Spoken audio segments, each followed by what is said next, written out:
আমার কাজের মেয়েটি আমাকে প্রতিদিন বলতো, ডাক্তার মেম সাহেব নাইট শিফট করবেন না। আপনার ভাগের শাস্তি আমাকেও পেতে হয়। আমি তার কথা বুঝতে পারিনি। একদিন আমি অসুস্থ ছিলাম, তাই অন্য কাউকে দায়িত্ব দিয়ে হঠাৎ তাড়াতাড়ি বাড়িতে চলে এলাম। আমার রুম থেকে চিৎকারের আওয়াজ আসছিল। রুমের দরজা খুলে সামনের দৃশ্য দেখে আমি চমকে উঠলাম। কারণ রুমে কাজের মেয়েটির সাথে আমার স্বামী। এবার আসল ঘটনাটি বলি। কিছুদিন থেকে দেখছি যে কাজের মেয়েটি বারবার আমার কাছে আসতো এবং কিছু না বলে ফিরে যেত। সে হয়তো আমাকে কিছু বলতে চায়। 4-5 দিন এমন করতে দেখে একদিন আমি তাকে জিজ্ঞেস করলাম, কলি, সবকিছু ঠিক আছে তো? তুমি কি আমাকে কিছু বলতে চাও? আমি ভেবেছিলাম যে তারা হয়তো টাকার প্রয়োজন। কারণ গরিব মানুষের তো এটাই সমস্যা। সব সময় তাদের টাকার প্রয়োজন হয়, তাই আমি তাকে জিজ্ঞাসা করলাম তার টাকার দরকার কিনা। তখন কলি বলতে লাগল, না মেম সাহেব, আমার টাকার দরকার নেই। আমি বরং আপনার সাথে অন্য কিছু নিয়ে কথা বলতে চেয়েছিলাম। আমি তার মুখে দুশ্চিন্তার রেখা স্পষ্ট দেখতে পাচ্ছিলাম। আমি তাকে বললাম, কলি, তাড়াতাড়ি বলো, আমার ডিউটিতে যেতে দেরি হয়ে যাচ্ছে। কলি বলতে লাগল, আমি শুধু আপনাকে বলতে চাই আপনি নাইট ডিউটি করবেন না। আমি হতবাক আর একটু রাগের সাথে ওর দিকে তাকালাম আর জিজ্ঞেস করলাম, নাইট ডিউটি না করার মানে কি? আমাকে এমন উপদেশ দেবার জন্য আমাকে রাগান্বিত দেখে ও আর কিছু না বলে দ্রুত সেখান থেকে চলে গেল। আমি ভাবলাম হয়তো আমি চলে যাওয়ার কারণে ওকে বেশি কাজ করতে হয়, সেজন্যও আমাকে এসব বলছে। যাই হোক, অনেকদিন ধরে ওর আচরণে পরিবর্তন দেখতে পাচ্ছি। তাই ভাবলাম যে আমার ওর উপর নজর রাখা উচিত এবং ওর মনে কি চলছে তা জানা দরকার। যাই হোক, আমি ডিউটিতে চলে গেলাম। যদিও আগে আমি শুধু দিনের ডিউটি করতাম, তবে গত 2 বছর ধরে আমি নাইট ডিউটি করছি এবং এতে আমার কোনো সমস্যা হয়নি। এখন বাচ্চারা বড় হয়ে গেছে এবং বাড়িতে কাজের মেয়ে কলি আছে। ওকে পুরো সময়ের জন্য রাখা হয়েছিল যাতে ও দিনরাত আমাদের বাড়িতে থাকে। সন্ধ্যায় তো আমার স্বামীও বাড়ি থেকে চলে যেত, তাই আমার কোনো চিন্তা ছিল না। কিন্তু গত কয়েকদিন ধরে কলিকে নিয়ে আমার মনে অদ্ভুত ভাবনা শুরু হয়েছে। সে হয়তো আমার আড়ালে খারাপ কিছু করছে। প্রায় আমার সহকর্মী মহিলাদের থেকে শুনতাম যে এমনই এক মহিলা তার বাড়ির কাজের মেয়ের হাতে ছেড়ে দেয় এবং তার স্বামী কাজের মেয়ের সাথে খারাপ আচরণ শুরু করে এবং তাকে লুকিয়ে বিয়ে করে। এই খবর শোনার পর থেকে আমি শান্তি পাচ্ছিলাম না। একদিকে আমার স্বামীর প্রতি আমার পূর্ণ বিশ্বাস ছিল যে আমার স্বামী আমার সাথে এমন কিছু করবে না, এবং কাজের মেয়েটির উপর বিশ্বাস ছিল কারণ সে খুব ভদ্র। কিন্তু আবার ভাবলাম যে কারও বদলাতে সময় লাগে না। আমি আমার স্বামী এবং কাজের উপর নজর রাখার সিদ্ধান্ত নিলাম। আমি সকালে দেরি করে উঠতাম। আমি ভাবলাম যে আমার নিজেই উঠে তার জন্য নাস্তা তৈরি করা উচিত। কিন্তু সারা রাত ডিউটি করার পর এমন ক্লান্ত হয়ে যেতাম যে 5টায় বাসায় ফিরে গভীর ঘুমে তলিয়ে যেতাম আর উঠতে ভাল লাগতো না। দুপুর 2টায় ওঠার পর লাঞ্চ করে আমার প্রাইভেট রুমে বসে থাকতাম।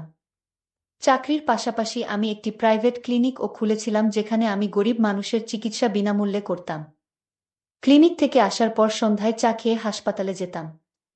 মাঝে মাঝে আমার স্বামী আমাকে অভিযোগ করে বলতো, কোহিনূর, তুমি তোমার জীবনকে এতটা ব্যস্ত করে ফেলেছ যে আমাদের জন্য তোমাদের সময় নেই।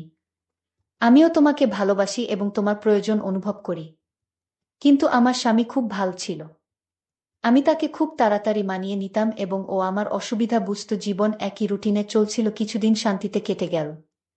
আমি তেমন কিছু দেখতে পেলাম না, তাই আমি কিছুটা নিশ্চিত হলাম। কিন্তু একদিন কলি আবার আমার কাছে এসে বলল, মেম সাহেব, আপনি আমার কথা শুনুন। দিনের বেলায় আপনার ডিউটি করিয়ে নিন, তাহলে আপনার শাস্তি আমাকে ভোগ করতে হবে না। এবারও খুব রেগে বলেছিল এবং কথা শেষ করেই সেখান থেকে চলে গেল। ওর কথা শুনে আমি হতবাক হয়ে গেলাম যে আমার ভাগের শাস্তি মানে কি? ও আমার স্বামীর সাথে আমার ভাগের সময় কাটাচ্ছে না তো? এই ভেবে আমার পায়ের নিচ থেকে মাটি সরে গেল। আমার স্বামীর উপর আবার যে বিশ্বাস ছিল সেটা নয় বলে মনে হতে লাগলো। কিন্তু তারপর ভাবলাম, না, এটা সম্ভব না, ও নিশ্চয় এমনই এই কথা বলছে। কিন্তু তারপরেও আমি জানতে চাই যে আমার দিনে ডিউটি করার জন্য না করে রাতে ডিউটির জন্য এত জোর করার পিছনে উদ্দেশ্য কি? আমি একজন ডাক্তার এবং আমি সারা জীবন সততার সাথে কাজ করেছি এবং কখনো কারো কাছ থেকে কোনো অনুগ্রহ নেয়নি। হাসপাতালের ম্যানেজার আমাকে যে ডিউটি দিয়েছে তা আমি সানন্দে গ্রহণ করেছি এবং পূর্ণ নিষ্ঠার সাথে তা পালন করেছি। এখন আমি নাইট শিফটের কথা বলে রেখেছিলাম, বলেছিলাম যে আমি নাইট ডিউটি করব। এতে আমার কোনো সমস্যা নেই। এখন আমি হঠাৎ করে ছেড়ে যেতে পারবো না। তাহলে আমার নাম খারাপ হয়ে যাবে। এত বছর ধরে আমি কঠোর পরিশ্রম করেছি এবং কখনো কথার খেলাপ করিনি। পুরো স্টাফদের আমার উপর অনেক আস্থা ছিল। কিন্তু এভাবে আমি আমার সংসারটা নষ্ট করতে চাই না। তাই ভাবলাম কিছু করা দরকার। কলি গত 1 বছর ধরে আমার বাড়িতে কাজ করছে। এতদিনে না ওর বিরুদ্ধে আমার বিরুদ্ধে ওর কোনো অভিযোগ ছিল না। একজন বিধবা যার 2-3টি সন্তান আছে এবং ও তাদের ভরণপোষণের জন্য আমার বাড়িতে কাজ করত। আমি চাকরির প্রথম দিনই তাকে বলেছিলাম যে তোমাকে এখানে 24 ঘন্টা থাকতে হবে। ওই সন্তানের নিয়ে কোনো চিন্তা ছিল না, কারণ ওর সন্তানের দেখাশোনা করার জন্য ওর বাবা মা ছিল এবং তারা গ্রামে থাকতেন, ও একাই আমাদের বাড়িতে থাকতো। ওরা বেতন পেত, তা ওর গ্রামে পাঠিয়ে দিত। যদিও আমি ওকে অনেকবার বলেছিলাম যে তুমি চাইলে তোমার সন্তানদের এখানে নিয়ে আসতে পারো, তুমি যেখানেই থাকো তোমার সন্তানরাও সেখানে থাকবে। কিন্তু কেন জানি না, ও রাজি ছিল না। ওর সাথে সময়টা ভালোই যাচ্ছিল আজ পর্যন্ত। ও কখনো কারো বিরুদ্ধে অভিযোগ করেনি। কিন্তু এখন গত কয়েকদিন ধরে খেয়াল করছি ওর আচরণ অদ্ভুত হয়ে গেছে। প্রতিবারই ও আমাকে একই কথা বলতে থাকল, মেম সাহেব দিনের বেলা আপনার ডিউটি নিয়ে নিন, আর রাতে বাসায় থাকুন। আমি কিছুই বুঝতে পারছি না রাতে বাসায় কি এমন হয় যার কারণে ও এত ঘাবড়ে যায়। এবং আমাকে এই কথা বলে একদিন এমন হল যে আমি ডিউটিতে ছিলাম, এমন সময় হঠাৎ একজন নার্স আমার কাছে এসে বলল যে অনেক দূর থেকে একজন মহিলা আপনার সাথে দেখা করতে এসেছে। আমি জিজ্ঞাসা করলাম সে কি রোগী, কারণ এই সময় আমার ডিউটি ছিল। তখন সে বলল না, তিনি আপনার কোনো আত্মীয়। এই সময় আমার কোনো আত্মীয় আমার সাথে দেখা করতে ডিউটিতে আসতে পারে। ভাবতে ভাবতে বের হলাম। বাইরে গিয়ে দেখি একজন অচেনা মহিলা দাঁড়িয়ে আছে। আমি বিরক্ত সাথে তার দিকে তাকিয়ে জিজ্ঞেস করলাম, কে আপনি এবং আমার সাথে দেখা করতে চাইছেন কেন? তুমি কি ডাক্তার নিপুণ? আমি বললাম, হ্যাঁ আমি ডাক্তার নিপুণ। আমার কথা শুনে সে হঠাৎ তার মোবাইলের ক্যামেরা বের করে আমার ছবি ক্লিক করেই হঠাৎ পালিয়ে গেল। আমি কয়েক সেকেন্ডের জন্য বুঝতে পারিনি কি হলো ব্যাপারটা, এবং যখন বুঝতে পারলাম তখন সে আমার থেকে দূরে পালিয়ে গেছে। আমি তার পিছনে জোরে দৌড়ালাম যাতে তাকে জিজ্ঞেস করতে পারি কেন সে আমার ছবি তুলেছে এবং সে কে। কিন্তু সে খুব দ্রুত ছুটতে ছুটতে আমার নাগালের বাইরে চলে গিয়েছিল। আমি ফিরে এসে ভাবতে লাগলাম, এবং ভগবান, আমার সাথে এসব কি হচ্ছে? কে এই মহিলা? তার কেন এখানে এসেছিল কে জানে? আমার কিছু একটা গড়বড় মনে হচ্ছে, যেন খারাপ কিছু হতে চলেছে। আমার ষষ্ঠ এনজিও বারবার আমাকে সংকেত দিচ্ছিল যে সম্ভবত আমার জীবনে কিছু খারাপ ঘটনা ঘটতে চলেছে। আমি এটা জানতাম যে আমি আমার ফ্যামিলি, কারণ রাতে ডিউটি করে খুব ক্লান্ত হয়ে পড়তাম আর সকালে দেরি করে ঘুম থেকে উঠতাম। আমি যখন ঘুম থেকে উঠি তখন আমার স্বামী অফিসে চলে গেছে, এবং রাতে যখন আমি ডিউটিতে যাই তখনও সে অফিস থেকে আসে না। অদ্ভুত জীবন হয়ে গেছে। অনেকদিন আমার স্বামীর সাথে কথাও হচ্ছিল না। আমি এটা অনুভব করতে পেরে সাথে সাথে মোবাইল বের করে আমার স্বামীকে কল করলাম। ভাবলাম অন্তত ফোনে কথা বলি, কিন্তু সে আমার ফোন ধরছে না। তখন আমি তার অফিসের নম্বরে কল করি এবং তার কলিগ আমাকে বলেন যে তিনি গত কয়েকদিন ধরে অফিসে আসছেন না। তার কথা শুনে আমি অবাক হয়ে গিয়েছি, সে অফিসে যাচ্ছে না। এই বিষয়ে আমার কোনো ধারণাই ছিল না। কিন্তু আশ্চর্যের বিষয় হলো যে সে প্রতিদিন অফিসের জন্য বাড়ি থেকে বের হতেন। তাহলে তিনি অফিসের নাম করে কোথায় যেতে পারেন? পরের দিন ছুটি নেওয়ার কথা ভাবলাম। আমি যখন বাড়িতে এই কথাটা জানালাম তখন সবাই খুব খুশি। বিশেষ করে কাজের মেয়ে কলির চোখে মুখে খুশির ছাপ ফুটে উঠল। রাতে খাবার খেয়ে বাইরে হাঁটতে বের হলে দেখলাম কলি কারো সাথে ফোনে কথা বলছে, আর কাউকে বলছে মেম সাহেব আজকে বাড়িতে আছেন। আজ আমার কপাল ভালো, নইলে তো তার ভাগের শাস্তি পেতে আমি হয়তো মরেই যেতাম। আমি যখন তার কাছে গেলাম সে হঠাৎ ঘাবড়ে গিয়ে ফোন কেটে দিল। আমি যখন তাকে জিজ্ঞেস করলাম তার সাথে কথা বলছে, সে বলল কারো সাথে নয়, শুধু মাকে ফোন করেছিলাম সন্তানদের খবর নেওয়ার জন্য। এখন কলির প্রতি আমার সন্দেহ বেড়ে গেল। হয়তো সে কোনো ঘোট পাকাচ্ছে অথবা আমার কাছ থেকে বড় কিছু লুকাচ্ছে। এটা তো নয় যে সে কোনো অন্যায় কাজে জড়িয়ে পড়েছে। ভাবলাম আজকে বাড়ি থেকে দেখবে এখানে কি এমন হয়। কিন্তু আমার চোখে কিছুই করল না। সবাই আরামে শুয়ে পড়ল। আমার ছুটির কথা শুনে আমার স্বামী খুব খুশি হয়ে বললেন, কতদিন হয়ে গেল আমরা একসাথে সময় কাটানোর সুযোগ পাইনি। আমিও বুঝতে চেষ্টা করলাম সে কি সত্যিই খুশি, নাকি শুধু খুশির ভান করছে। তাই সন্দেহের চোখে তার দিকে তাকালাম যে এটা সম্ভব কিনা যে আমি বাড়ি ছাড়ার পরে তার এবং কাজের মেয়েটির মধ্যে কোনো সম্পর্ক আছে কিনা।